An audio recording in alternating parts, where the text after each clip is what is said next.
All right. Welcome back, everybody. Today we're gonna continue Sefer HaKuzari, right? Um, Last time, the King of Khazar, he had this dream that sent him on a quest to find the desirable actions, right? He had this dream. Your intentions are desirable before God, but your actions are not. And from here, he knows one, there's a God. He has personal encounter or experience, what we call a religious experience of God, and that there are desirable actions that he needs to seek out. And so he went to the philosopher. The philosopher told him of a transcendental God that has no knowledge and no care for humankind. There is no such thing as a religious experience. You have no contact with this God. And God couldn't care less what you do or don't do, that there is no desirable action.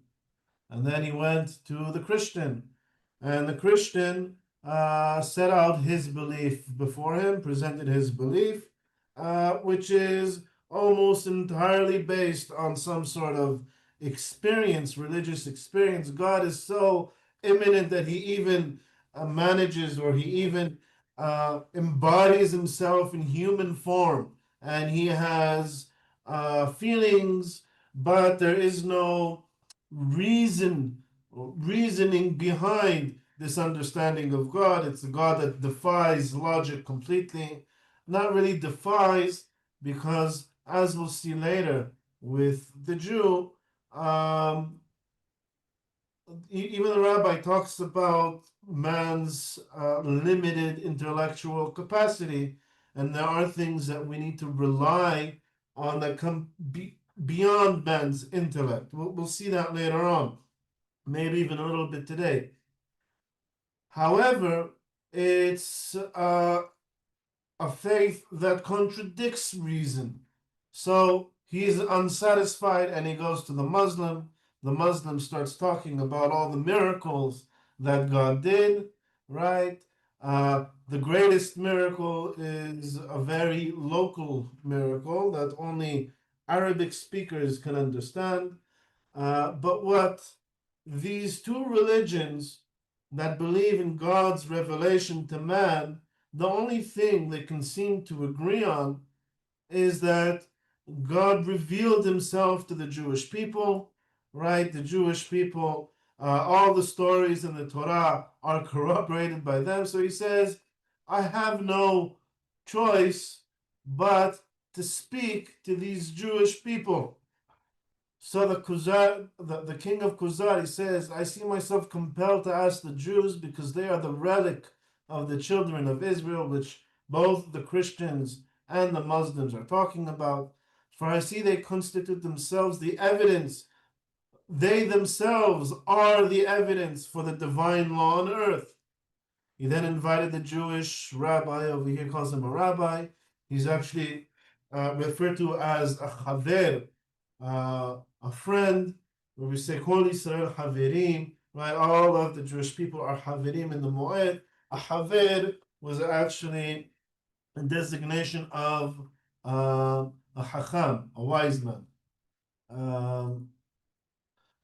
So the Haver, or the Hacham, he replied, I believe in the God of Abraham, Isaac, and Israel, who led the children of Israel out of Egypt with signs and miracles, who fed them in the desert and gave them the land, right, the land of Israel, after having made them traverse in the sea, right, they crossed the sea, the Red Sea, and then the Jordan Sea that was split before them. He sent Moses with his law, and subsequently after Moses, thousands of prophets throughout the whole biblical era, right? The books of the prophets that we have, those were the chosen few prophecies that the Hachamim decided to canonize into the Bible, due to their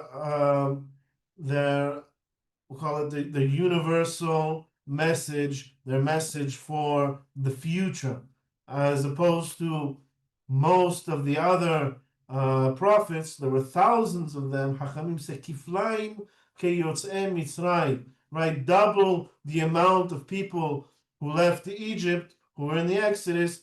That's the amount of prophets the Jewish people had. There were thousands upon thousands of them over the years, right? And all these prophets came to confirm his law by promise to the observant and threats to the disobedient, saying, if you don't follow the law, you will end up going out into exile. If you do follow you need to follow the Torah of Moshe. That, by the way, is the main objective of the prophets, is not to give us new laws, but to reaffirm the Torah that Moshe gave us. So our belief is comprised in the Torah, a very large domain, right? So what's he saying? He's saying, well, what do we believe? We believe in all these things. We believe in a God that did all of these things for us, right? Our belief is comprised of, I said, we do have a theology. He says, that's not important here. He's not even addressing our theology, and this kind of annoys the king. I had not intended to ask any Jew because I'm aware of their reduced condition and narrow-minded views, right? I go to the philosophers, I go to the Christians, I go to the Muslims, they all tell me about this God, the creator of the universe. And you're just telling me about a God that took you out of Egypt. It says, where's the depth?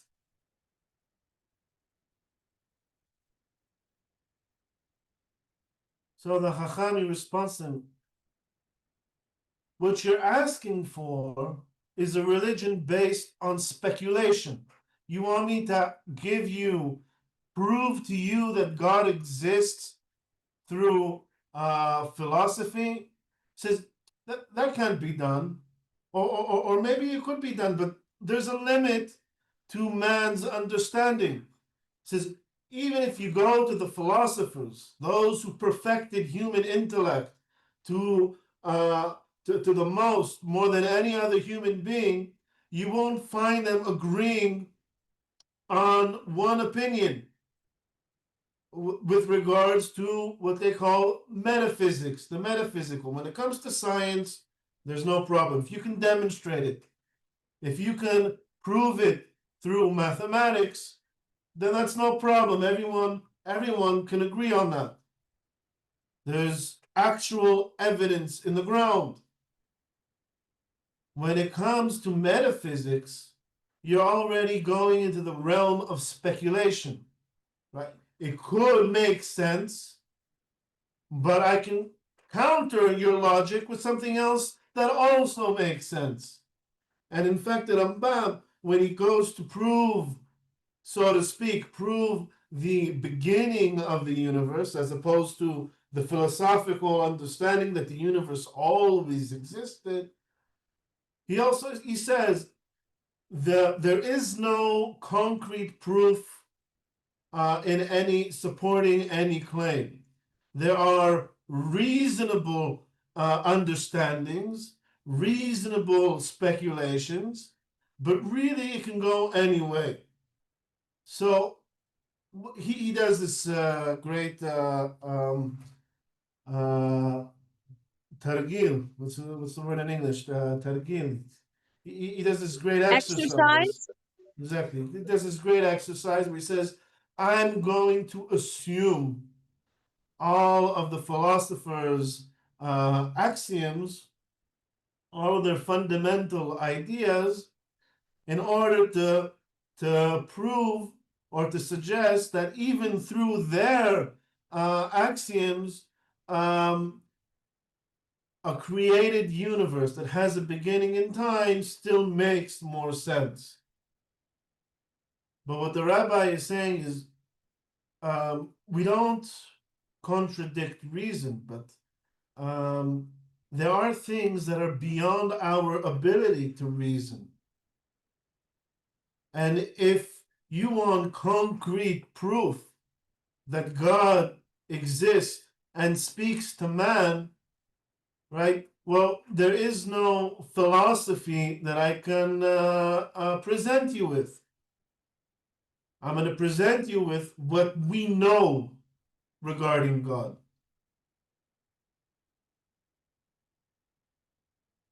Right? So that which you express is religion based on speculation. Who witnessed the creation of the universe? It says that's even a rebuke that God gives to Eov. It says, "Efo haita beyuzdi aretz?" Where were you when I created the world? That you're going to come and start to doubt me? It says no one ever witnessed it, but it's open to many doubts.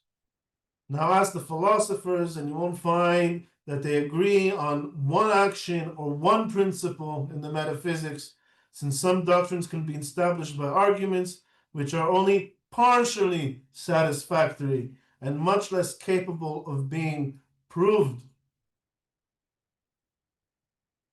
So, what does the rabbi say? He says, well, what I already described to you is the proof, but let me explain it to you. All right? I'm going to give you a little parable. Let's say someone came to you and said, there is this great king of India. He controls tremendous lands. There's beautiful architecture in his land.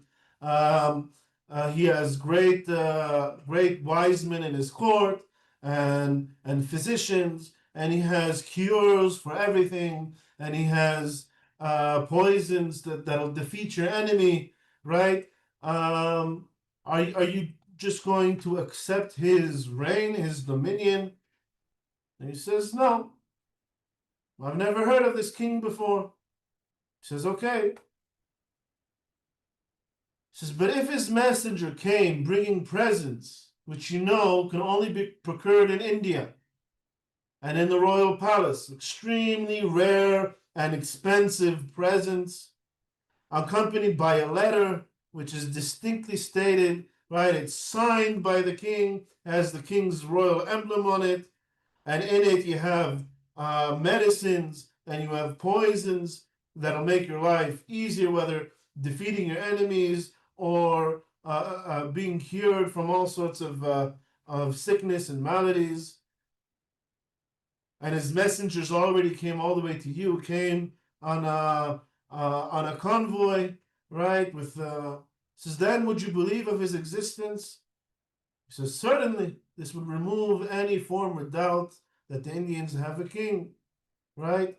I should also acknowledge that a proof of his power and dominion has reached me. The king was able to send messengers all the way to him and gift him all of these presents. So he says, okay, then how would you describe this king that you've never seen and you've never met? You weren't there when he was born. You haven't witnessed him. How are you going to describe him? If someone asks you, tell me about the king of India, you're not going to say, I don't know, he's a meter 75, he has dark skin, he has black hair, his hair is curly. You've never seen him before. So what would you say? Say he's very wise, right? He's very rich. He has a large army. He has very wise people in his court. He has medicines for everything. She says, in terms about which I am quite clear, and to these I could add others which were at first rather doubtful, but are no longer so. So once you have evidence of the existence of this king in India and the extent of his kingship, of his reign, right? Then on top of that, right? First of all, those are the first things you would describe him of. But on top of that, you can then speculate about the king himself. First, we need to establish that he exists, that his reign reaches me. He's not transcendent, but he actually can communicate with me. He can send letters, he can send things, right? And then I can speculate about creation of the universe, right? Of how far his dominion goes. And in this way, I answered your first question. In the same strain spoke Moses to Pharaoh when he told him, God of the Hebrews sent me to you. Says Elohei ha'ivrim shelachani elecha. He didn't say the creator of the universe. Everyone knew the Hebrews. Everyone knew stories about Abraham, Isaac, and Jacob. The God of Abraham, Isaac. For Abraham was well known to the nations, who also knew that the divine spirit was in contact with the patriarchs, but they all had the Ruach HaKodesh, and he performed miracles for them. I didn't say God of the heavens or the earth. He says, and this is also how God first, how he first revealed himself to the nation of Israel. It says, Anochi Adonai Elohecha, right? I am God your Lord, Asher Hoseticha me'eres Misraim, who took you out of Egypt, who released you from bondage. He didn't say, Anochi Adonai Elohecha, Asher barati et hashamayim et haaretz, right? The creator of the heavens and the earth. I am your Lord who took you out of Egypt, who rescued you from bondage. Says, this is how you know me. I'm the one that crossed the sea for you. I'm the one that destroyed Egypt for you.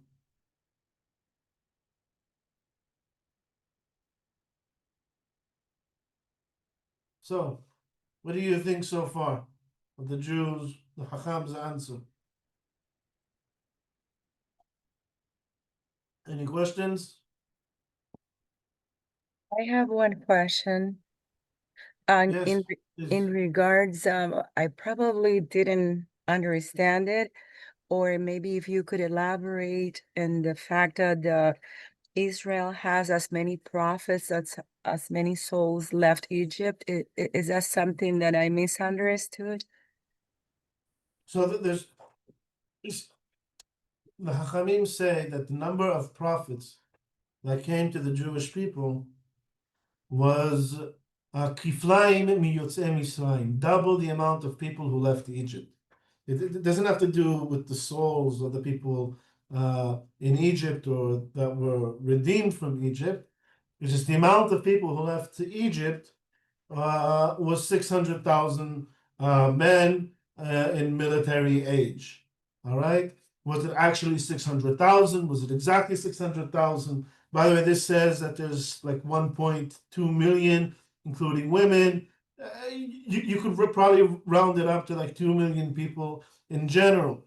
But that number, the 600,000 number, is really a number that's more indicative of, or it comes to symbolize the wholeness of the Jewish nation. So when the Hachamim say that 600, that Kiflaim in Yosem Misraim, they say, okay, so 600, the Torah says 600,000 people left Egypt. How many prophets did we have? We had millions of prophets throughout that whole time, from the Exodus until the destruction, actually until like Ezra, until the end of the biblical times, right? During that period, there were hundreds of thousands and maybe even millions of prophets among the Jewish people. Thank you so much. Pleasure. Does that answer your question? I have a question. Yes, please. Yeah, so maybe we get to this point, but I still haven't understood like how this differentiates from other religions, because what the rabbi is basically talking about is having some sort of revelation, some sort of source, how you can get to know Hashem. So other religions also claim to have their own revelations. So I don't really see the difference so far. Okay, so that's a very good question. And that's kind of also what the King of Khazar is about to say. He said, if this be so, then your belief is confined to yourselves. Right? He says, I am your God who took you out of Egypt. He says, that's great. I, the King of Khazar, wasn't taken out of Egypt. None of the Kuzzarim were taken out of Egypt. Why do I need to follow your religion? And he says, yes, you're true. That's true. What is the difference, though, is there's a number of things. One, while everyone else claims or their religion is founded on a revelation to a single person, and that person is now convincing others, mainly convincing, but forcing others to comply with their religion, says we don't do that because we acknowledge that our revelation was to us. And so, by definition, because it was to us, we're the ones who accepted the covenant with God, and anyone who wants to join us is welcome to join us. But we're not going to try to convince everyone that they have to follow this certain set of rules that we accepted upon ourselves. But the real big differentiation here is that when Muhammad receives a revelation, right, it's a personal revelation. It's for himself. What's the proof in God's existence over there? That a person claimed that God spoke to him. What the Haver here is saying is that the proof that God interacts with man can be observed by the history of the Jewish people. Anyone can observe it. We have historical records of what happened to us. Even the revelation that we had wasn't a personal revelation of Moses receiving a revelation from God, but it was a national event where everyone partook in that revelation.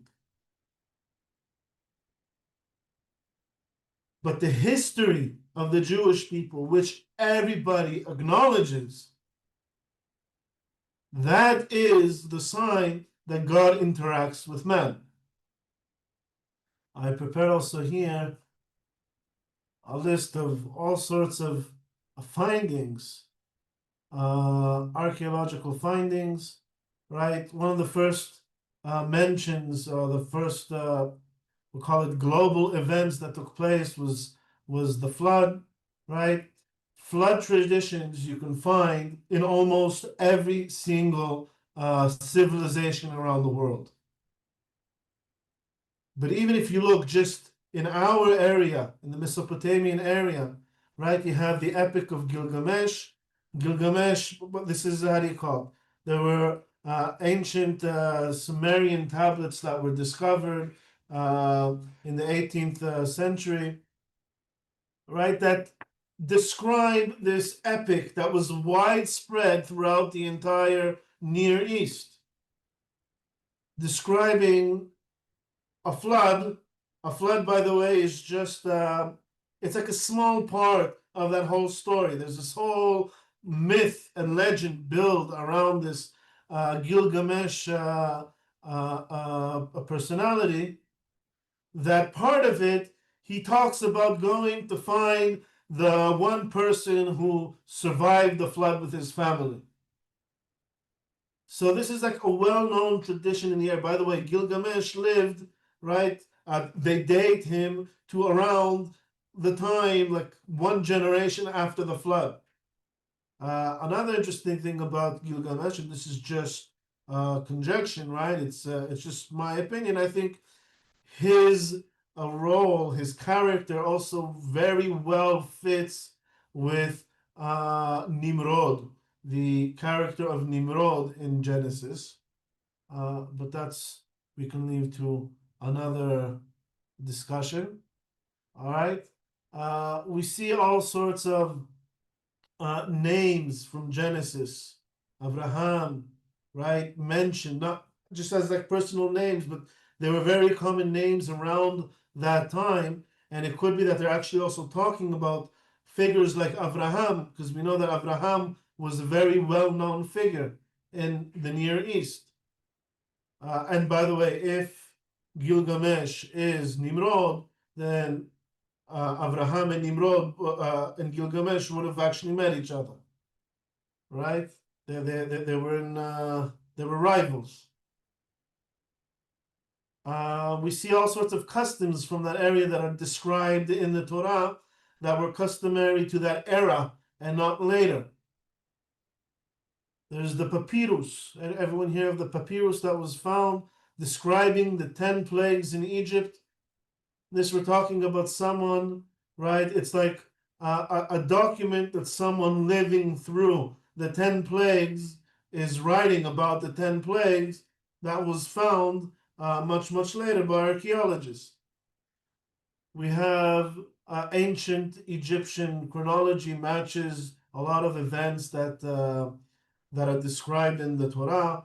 The chronologies are sometimes a little bit off or don't seem to be exact, but it's hard to place some of the things. But events that are mentioned in Egyptian chronology match events that are described in the book of Shemot, whether you have a kingdom of foreigners who put a foreigner prime minister above them under Pharaoh, right? The Hyksos, and then there's a big exodus of the Hyksos where the slaves, where they describe it as the slaves fleeing Egypt, right? We have stories. All right, so past the Hyksos, we have they actually found, this is a little bit contested by archaeologists, but they found skeletons in the bottom of the Red Sea. They found chariots on the bottom of the Red Sea, right? There's local traditions in Saudi Arabia about Jebel al-Lawz, which they associate with Mount Sinai. And over there, they found these huge boulders that have split in the middle with tons of water corrosion. There's huge altar over there that has a golden inscription of a calf on it. And there's all sorts of things. Later you have the Amarna letters that were found in one of the pharaohs, was it Akhenaten, right? In his archives, letters that were sent from kings of Canaan. Among them, the king of Jerusalem, the king of Lachish, the king of Gezer, the king of Megiddo, right? Describing the Hebrew conquest of Canaan, saying, send us reinforcements. These people are conquering all of our cities, which match exactly the time of Joshua's conquest of Eretz Canaan. So there is, first of all, this is all like, never mind that all the nations in the area, right, acknowledge our historical records, except for modern Islam, not ancient Islam, modern Islam. Since 1948, we're trying to erase our history, right? But up until 1948, all of Jewish history was acknowledged by everyone in the region.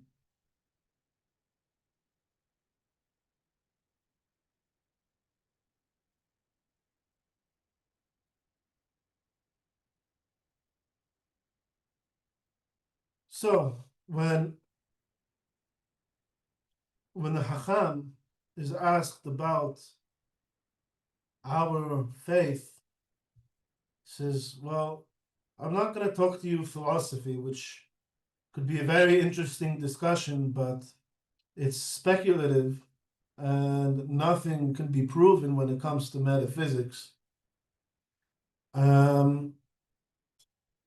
We understand this concept of a transcendental God through our philosophical understanding. However, an immanent God that has a dialogue with man, it says, well, I can show you the evidence. Our existence as a nation and everyone's acknowledgement of our history, right? This isn't myth. This isn't a story.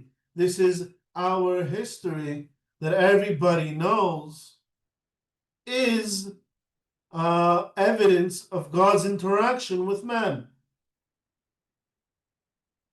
This is more than that, but our history, we're talking about people who, for instance, we do, let us say that every single year, for thousands of years, we've been celebrating Passover, right?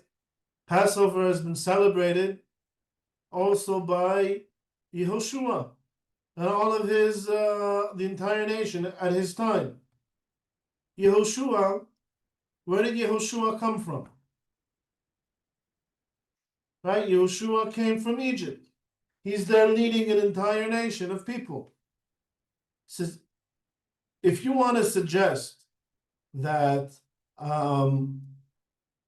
that this is a made-up story, right? Yehoshua would have had to convince an entire nation of Jews, right? Maybe the most skeptical people on earth. He would have to convince an entire nation of Jews that they, not their father, not their ancestors 1,000 years ago, that their father was actually redeemed from Egypt, even though he wasn't.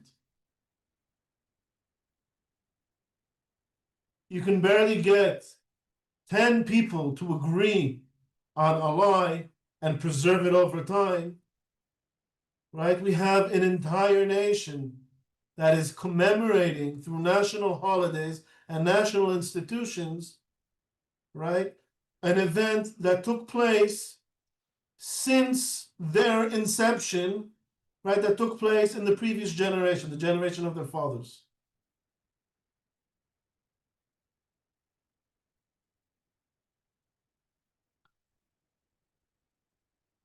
And part of that is the revelation of the entire nation. And passing that tradition on to their sons, who entered and conquered and established the kingdom in Canaan, in Eretz Yisrael.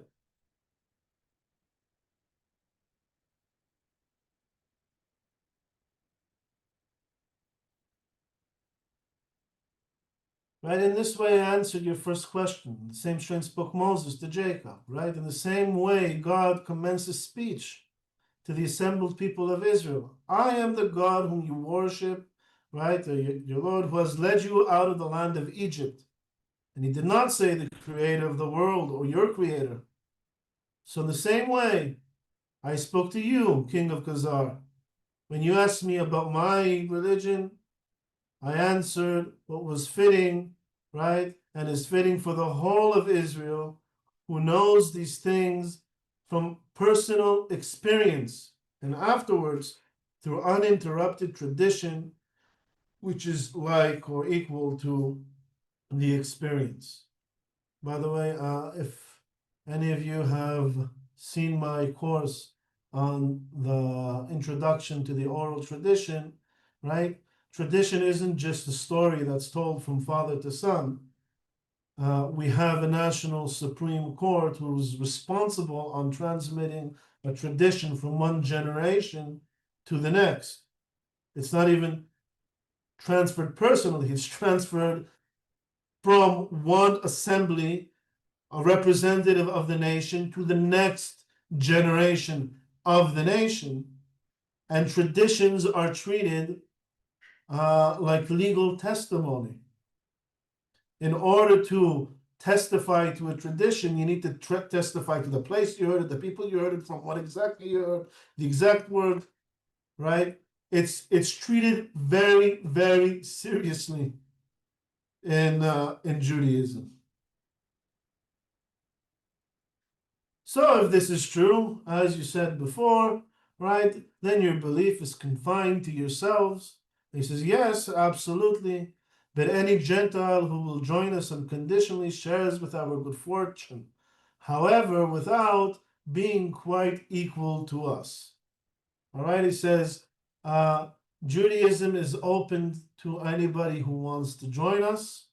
We're not trying to convince anybody that our experience is relevant for them, right? If you feel that it's relevant for you, b'chavod, faddal, come and join us, right? If the law were binding on us only because God created us, the white and the black man would be equal, right? Equal in needing to comply with the Torah, since He created them all. But, right, the whites, the Europeans, and the blacks, the Africans, right? The Torah wasn't given to them, it was given to not even the Middle Easterners, it was given to a specific nation. But the law was given to us because He led us out of Egypt and remained attached to us because we are the picked of mankind. And this is something it's troubled many commentators, this passage over here. Some like to say that Rabbi Yehuda HaLevi believes in some sort of a racial preference. Being Jewish gives you some sort of genetic and racial superiority over others, although it doesn't really quite fit into what he says, because he says, if that were right, again, so what does he say here? It's the law is binding not on a race, but on specific people who receive the covenant. And not only that, but anyone can join in. But they learn from, but any Gentile who joins us unconditionally, right, he'll be here sharing our fortune, however, without being quite equal to us. And many people try to say this is regarding converts, but he's not talking about converts here.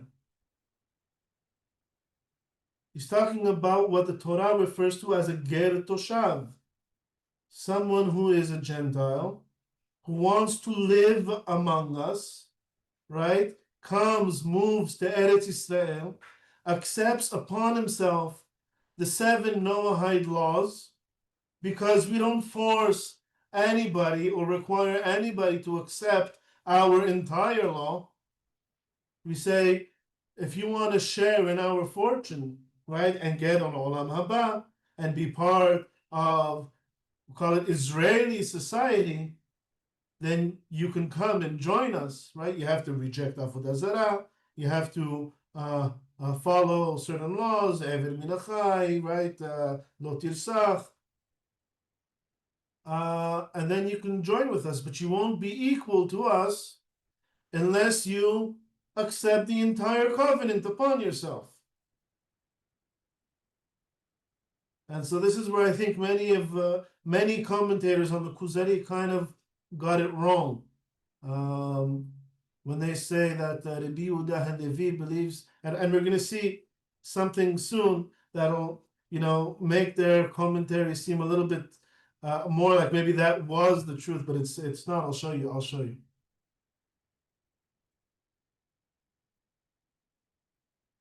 All right, I see that you keep changing your words, right? After being, saying something very beautiful, you're coming and saying something very narrow-minded, right? He says, whether you like it or not, let me explain it to you.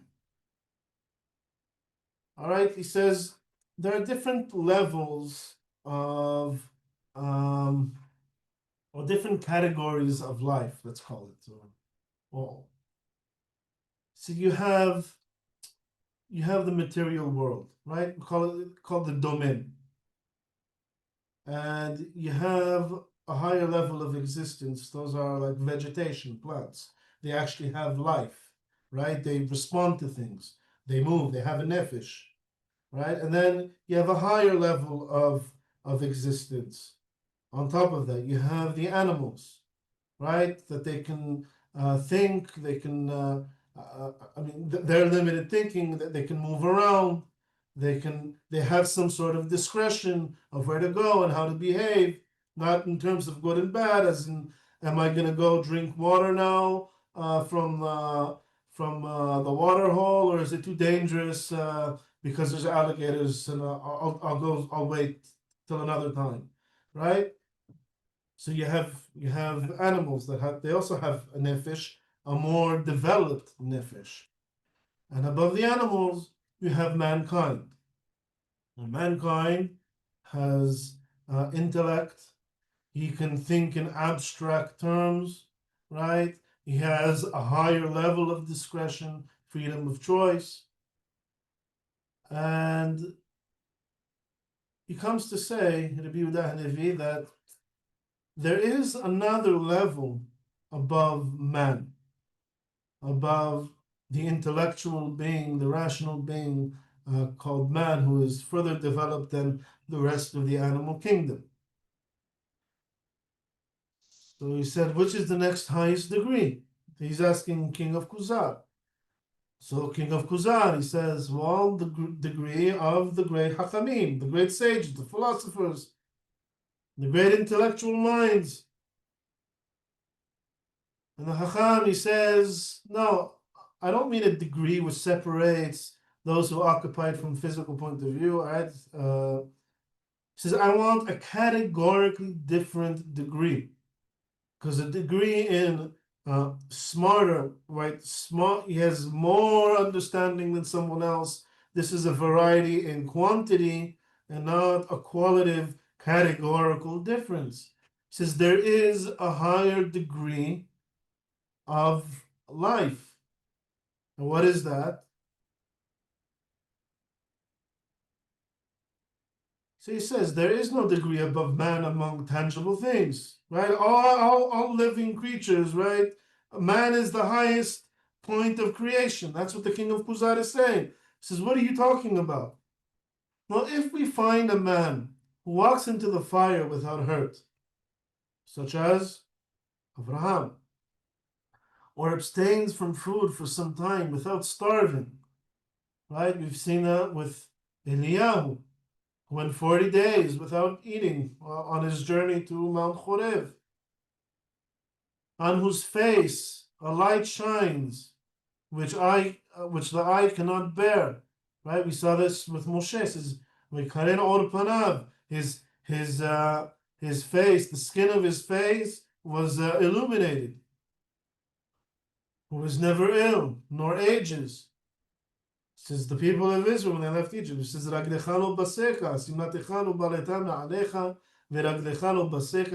your feet didn't even wear out during this 40-year journey in the desert. What it says about Moshe,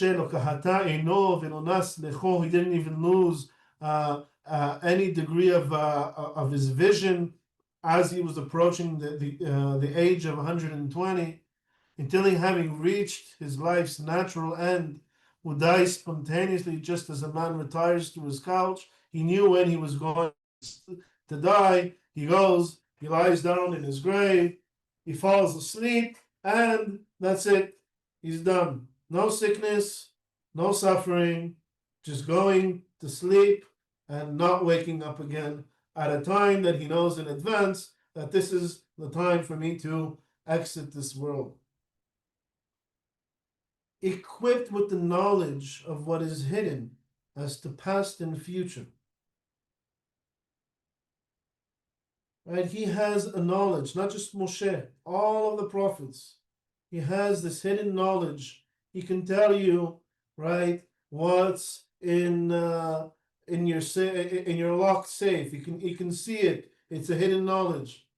When Shaul is searching for his father's donkey, they say, well, there's a prophet in the next city, Shemuel. Why don't you just go and ask him? Right? People went to the prophets sometimes just because they couldn't find something, and the prophet and Shemuel especially was called Ro'eh. They were called seers because they can see hidden things. but they don't just see hidden things in space. They can see to the future, they can see to the past. Their consciousness isn't tied to here and now only. Is such a degree not visibly distinguished from the ordinary human degree? So this is a categorical difference. The next stage, if you want to call it so, in the evolution of man. One of my teachers, he wrote a book called Homo Mysticus. It's a guide for the perplexed. Homo Mysticus. What's he saying? He's saying that there's Homo sapiens, regular mankind, and there is another step that man is able to ascend to, the Homo Mysticus, the mystical man. The man who has understanding of the hidden, of the beyond, who has God consciousness in him. He has developed this God consciousness.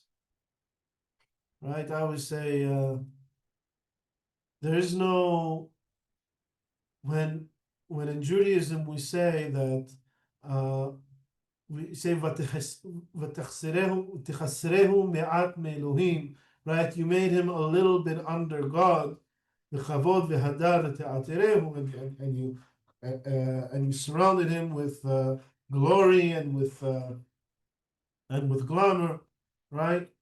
And then you have evolutionists that say man is just the next step in development above the ape. And I say it doesn't contradict. There is this progressional evolution, right?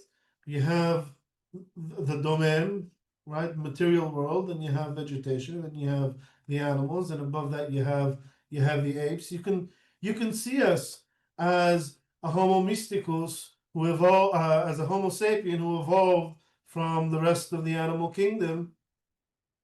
That's fine. Or you can also see yourself as one evolutionary step below the Homo mysticus, the mystical man, the God-connected man. It's the same thing. It's all just a question of your perspective. Are you looking back there to justify your animalistic instincts and behaviors? Or are you recognizing that I have animalistic behaviors that are a result of me being part of the animal kingdom, just a little bit more evolved? However, my objective is to move forward and become one of these beings, the Homo Mysticus. One of these people who have God in their consciousness, who are able to see maybe a little bit beyond the material world right in front of us. We're able to read meaning into this world in accordance to God's wisdom and the Torah. It says this is indeed the divine and Sepharic degree, says that of the Malachim, right? If it exists at all, it belongs to the province of the divine influence, though not to that of the intellectual, human, or natural world. It says these are some of the characteristics of the undoubted prophets through whom God made himself manifest, meaning who he revealed himself to, and who also made who guided them as according to their obedience or disobedience. It says, why do we believe in God? How do we know that there's a God? It says, well, you can't see God, but you could see his messengers. And that was a parable that he presented before to the King of Khazar. We see his messengers, see his impact in the world. And these messengers, well, we can't perceive God philosophically, right? There is no proof of God in philosophical understanding. However, we can see the people that God interacted with. They lived among us. There were thousands upon thousands of them, just to start. And these people who have this hidden knowledge, right, they don't need to understand God philosophically. God spoke to them, and they can relay that information. He revealed to those prophets that which was hidden, and taught them how the world was created, how the generations follow each other, and how they reckoned their descent from Adam. He described the flood and the origins of the 70 nations from Shem, Ham, and Yefet, the sons of Noah, how the languages were split out, and where men sought their habitations. How are they built cities, and the chronology of Adam to this day. Right? He revealed the history of mankind to his prophets, who were then able to relay it to us. This prophet's able to bridge that gap for us of the philosophical understanding of God, which is beyond human intellect. Man can't actually prove it philosophically, but a homo mysticus, a prophet, can see it and experience it and pass that to us. But these messengers weren't just the prophets of God, right? Because it says, Ata hore'et al-dat, right? You showed us the knowledge. Ta hore'et al-dat, ki Adonai hu ha'elohim, en od milvado. Right? That God is the God, and there is none other than him. You instructed us monotheism, the existence of this one God. How? This is Ma'amad Har Sinai. This was a collective revelation of the entire Jewish nation who was present there. We will go maybe next us a little bit deeper into Ma'amad Har Sinai and how what happened there and its effect on the souls of the people from there on. It is strange that you possess authentic chronology of the creation. Okay. All right, then he goes into this is gonna think less relevant for us now. I really recommend reading the book. I shared it last time. Anyone start reading it? I really recommend reading the book, reading all the things that I'm skipping in between. I think it's very, very useful too. Just if I stop for every single paragraph, this course can go on for years. All right. So let's stop here for today. All right. See, we have like 5 minutes left. If anyone has questions that they would like to I have a question, Rabbi. insights they'd like to share, questions. I have a question. Yes, please. I started reading the book also. Excuse me. But I find it very difficult to read it by myself. And now that we read it together and you give explanation about the text, it's more it's like we're diving into it and it makes more sense to me and I can understand it better. Do you have some tips on how I can try to read it maybe with some I don't know, something added to it? I'll tell you, I have that problem. I'm not used to reading it in English, right? It was originally written in Arabic. I read the Hebrew translation, and even the Hebrew translation, there are a couple of Hebrew translations. One that I like most, some that I like better than others.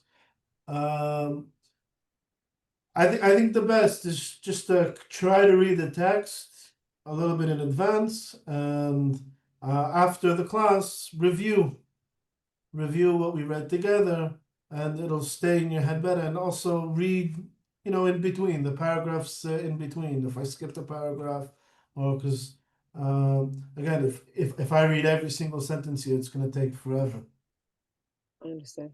and it won't give a nice overview of the philosophy of HaLevi. Okay. Thank you so much. Pleasure. I'd like to point out that one issue that a lot of the commentators try to suggest is there's a difference between, or mahloket, a difference of opinion between Rabbi Yehuda HaLevi and Maimonides, is the first mitzvah of Maimonides is to understand rationally, understand God rationally.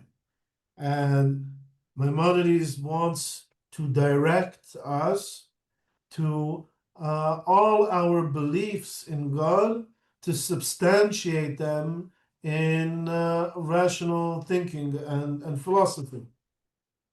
And everything the Kuzzari here is saying, or Rabbi Yehuda HaLevi in his book, the Kuzzari is saying, is he says, but you can't prove God rationally. And it's really the experience of God which testifies to God's existence, right?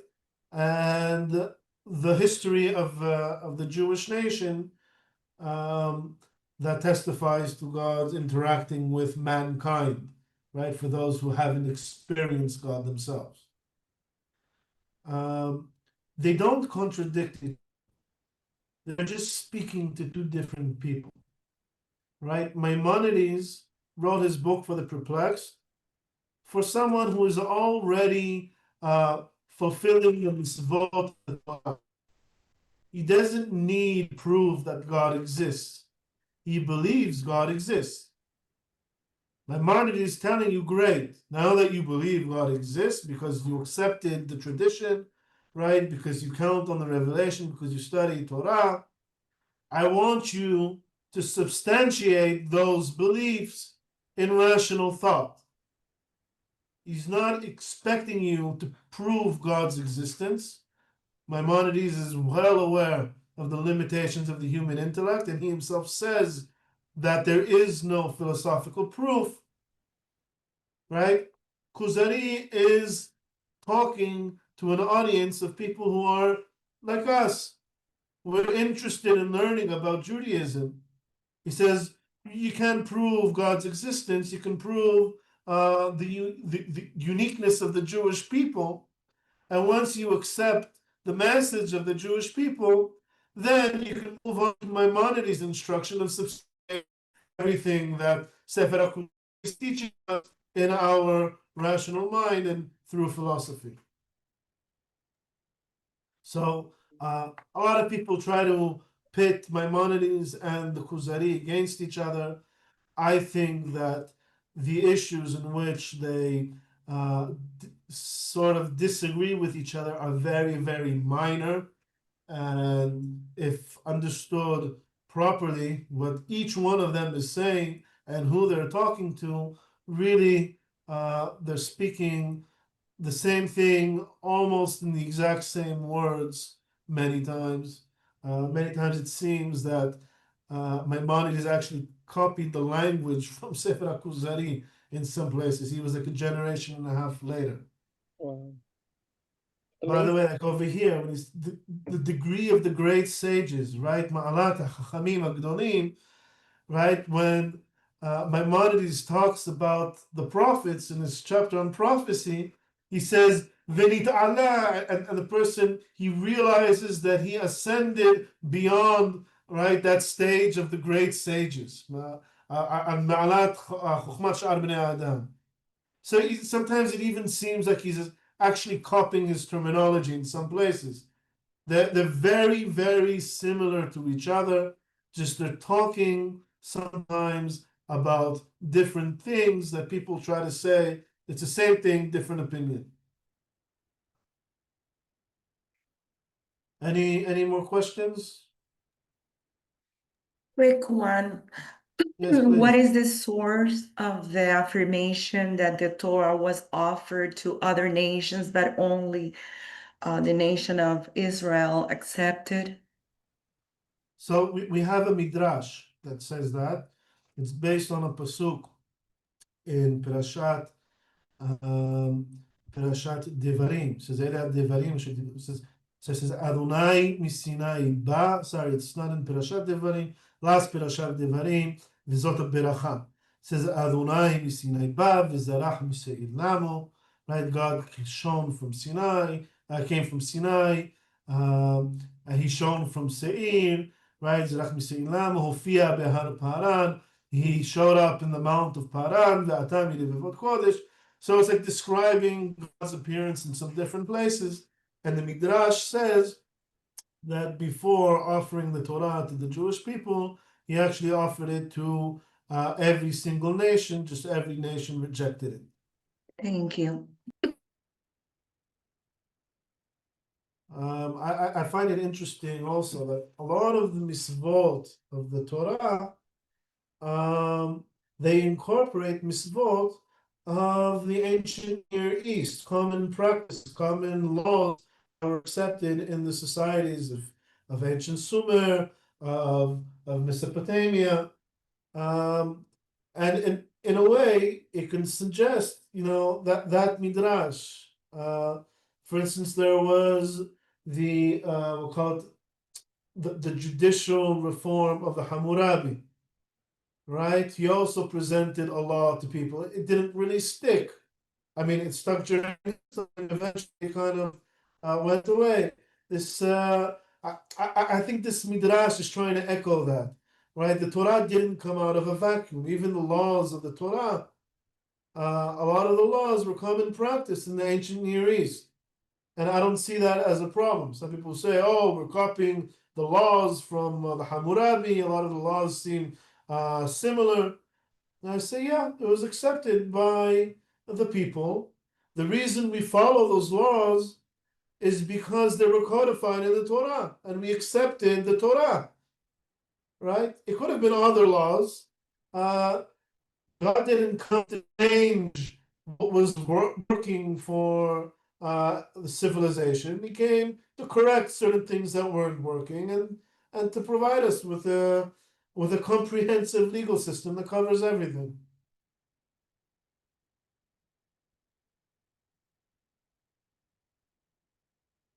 Any other questions? Okay, so that's it for today. And we'll pick up from here next week, inshallah.